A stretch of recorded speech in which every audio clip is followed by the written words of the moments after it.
So now let's create an opaque white material for our scene. So I'm just going to open the material editor, and it's the same process as before. So I'm going to click and drag an EYECONE design material. Let's rename this. Then it's just a matter of removing the reflectivity because we know it is an opaque material, and choosing the color. Now, we don't want completely black because of the shadows. We also don't want completely white because of the highlights.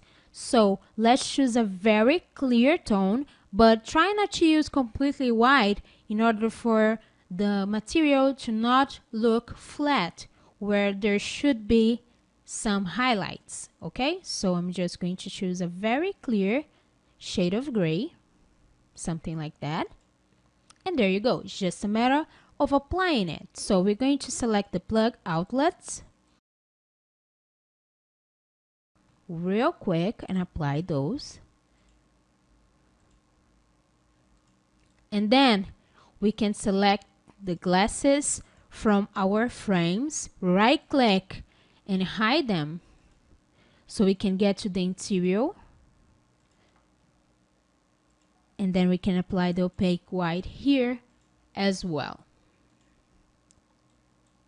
Okay, so look in your scene, see where you need an opaque white and apply it. Let's just do a little quick render so you can see how this looks.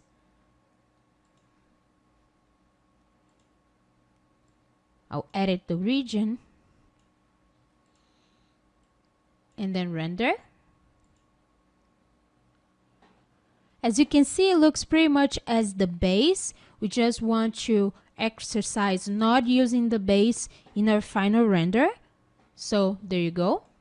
And that concludes the opaque white material. I'll see you guys in the next lesson when we are going to create a shiny white material.